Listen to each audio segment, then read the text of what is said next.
Assalamualaikum sedulur. Pada video kali ini kita akan menguji performa dari sepeda ini.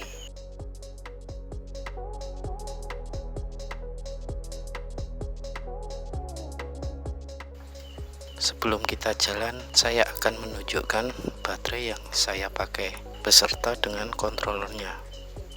Kita buka decknya langsung saja, dan ini bautnya sudah saya lepas, jadi tinggal angkat saja. Untuk baterai, saya menggunakan baterai Levo 4 60 volt 22Ah. Ini saya tambahin busa ati untuk sedikit mengganjal biar tutup decknya tidak oblak. Kemudian untuk controller, saya menggunakan Votel EM30S. Saya rasa untuk controller sudah cukup untuk ukuran sepeda dengan BLDC masih standar.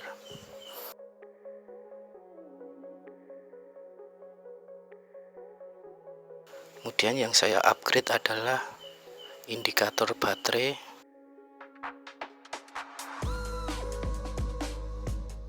Dari grafik ini bisa kita lihat perbedaan dari baterai Levo 4 dan baterai SLA. Baterai Levo 4 cenderung datar, sedangkan SLA dia akan turun voltasenya dari awal hingga ke 0%. Sedangkan Levo 4 dari 100% langsung turun ke 90%, dia akan datar sampai ke 20%. Setelah 20% dia akan drop. Jadi Levo 4 voltase tidak berbanding lurus dengan persentase kapasitas baterai.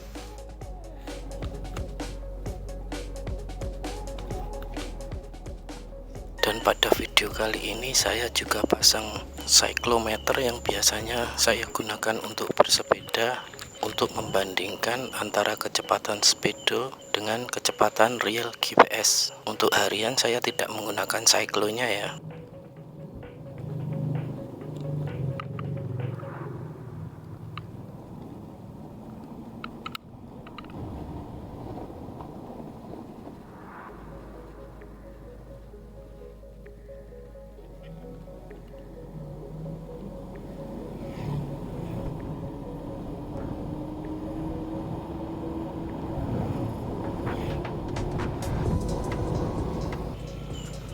Kita akan belok kiri, dan mulai jalan ini sudah menanjak walaupun belum terlalu curam, karena memang jalan di Sleman, terutama jalan kalau menuju arah utara biasanya menanjak walaupun itu tipis-tipis.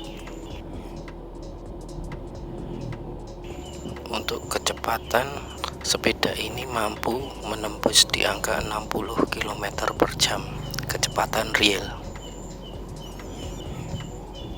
Untuk harian saya menggunakan sepeda ini di kecepatan sekitar 40 sampai 50-an km per jam.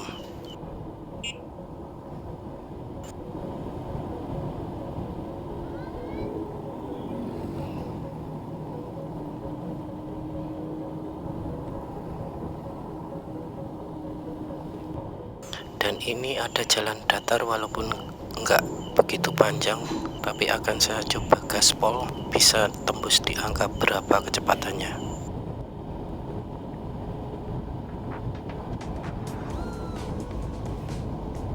Ya karena jalannya tidak full datar ya, ada nanjaknya sedikit, jadi kecepatan maksimumnya cuma sampai 57 saja seperti yang ada di dalam video.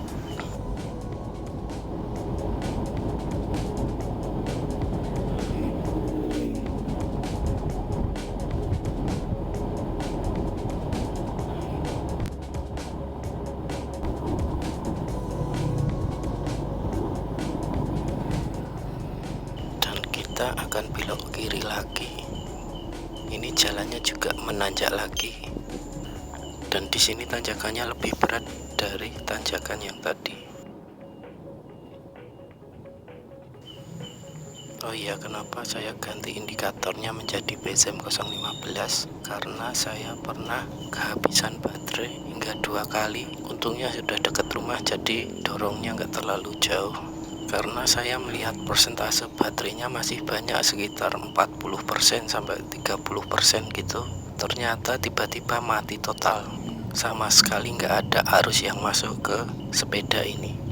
Karena memang untuk jenis Supnova tidak cocok untuk Levo 4 ya, karena itu tadi voltase tidak berbanding lurus dengan persentase kapasitas.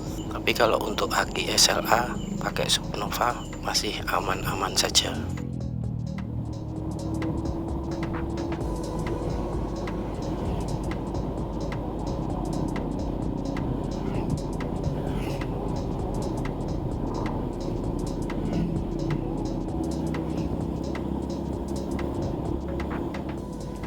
Rem saya masih menggunakan rem aslinya, yaitu tromol.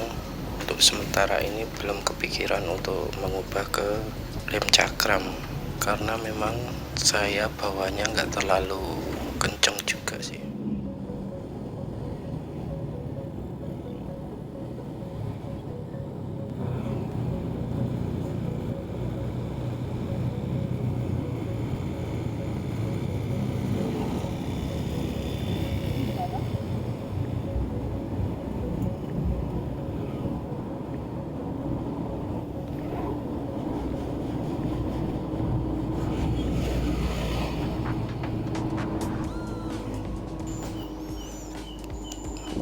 Itu adalah Pasar Pakem, Jalan Kaliurang. Kita sudah setengah jalan, kita sudah dapat 11 km jarak sesungguhnya. Kita akan belok kiri. Mulai dari sini itu nanjaknya lumayan menguras baterai dan ada beberapa tanjakan yang lumayan curam.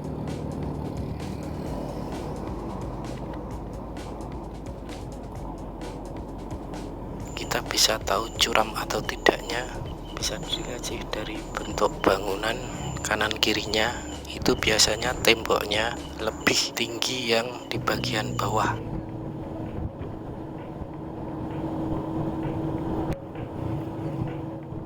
Dan ini adalah tanjakan lumayan curam untuk tanjakan pertama. Bahkan mobil di depan harus menurunkan giginya.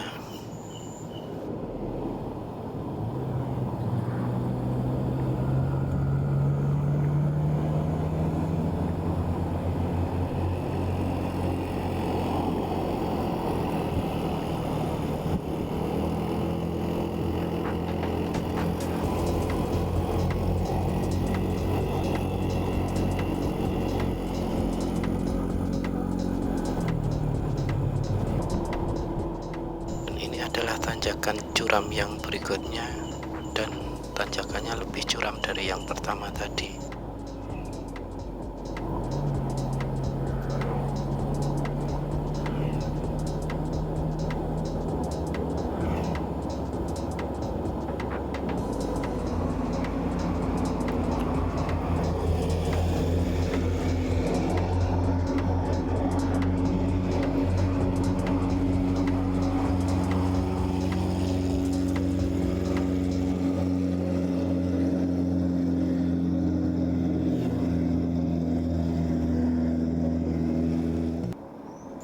Dan mobil di depan itu kalau dari kamera tidak terlihat, tapi di dalam mobil di depan ini penumpangnya penuh, jadi agak kesusahan untuk nanjak.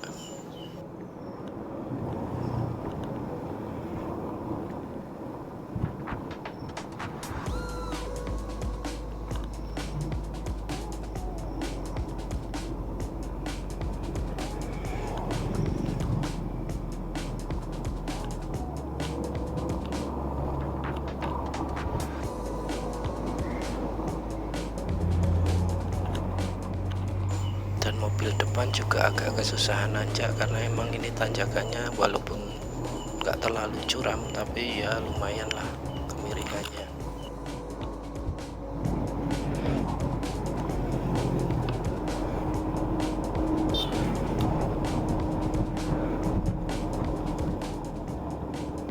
Kita sudah sampai di pintu gerbang kawasan wisata Kaliurang. Kita akan bayar retribusi dulu. Tiketnya harganya satu orang Rp4.000. Dan kalau yang biasa goes ke Kaliurang lewat jalur ini, pagi-pagi loketnya belum buka, jadi gratis. Atau yang biasa San Mori juga, karena kalau minggu pagi biasa banyak yang San Mori ke Kaliurang.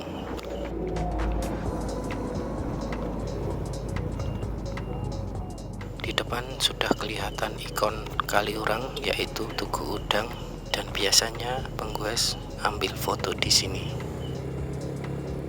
Kita akan belok kanan saja menuju ke Telaga Putri, nanjak lagi.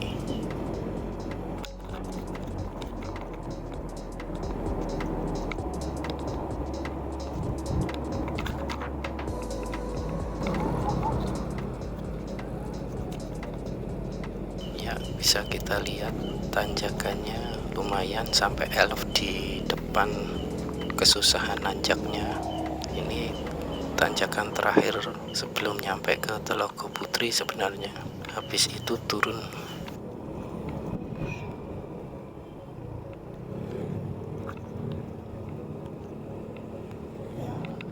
Dan di Telaga Putri sendiri ada persewaan skuter listrik ya. Makanya banyak yang memakai skuter di sini.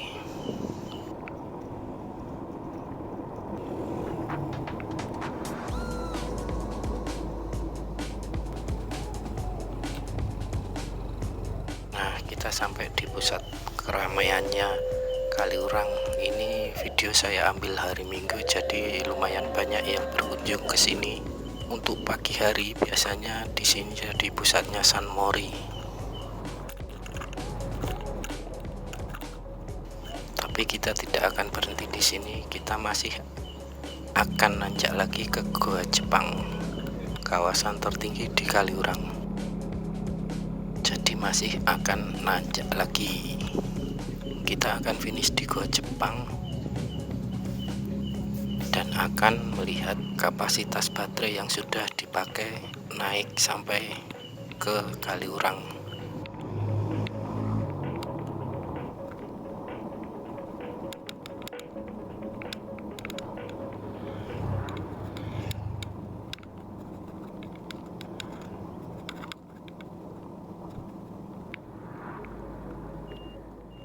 Berat badan saya adalah 70 kilo dan jalan ini tanjakannya paling curam di antara tanjakan-tanjakan yang sebelumnya. Di jalan ini kita tidak bisa mendapatkan momentum awal karena memang harus belok kanan. Jadi startnya sudah pelan. Berbeda kalau nanjak, kecepatannya sudah agak kencang.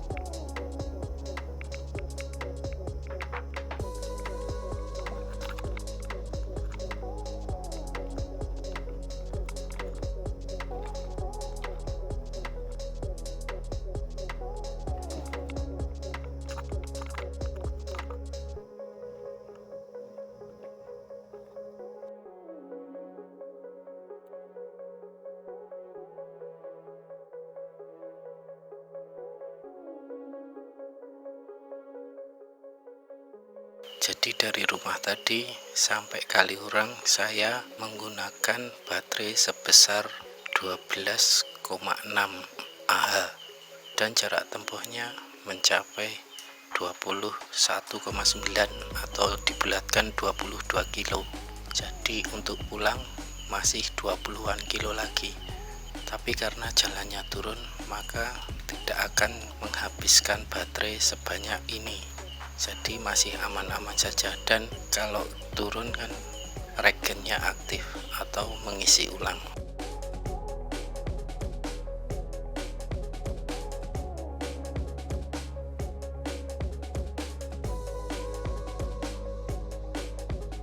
Terima kasih sedulur sudah mampir untuk melihat video ini. Jika ada saran dan pertanyaan, silahkan di kolom komentar. Insya Allah kalau ada waktu akan saya balas. Terima kasih. Wassalamualaikum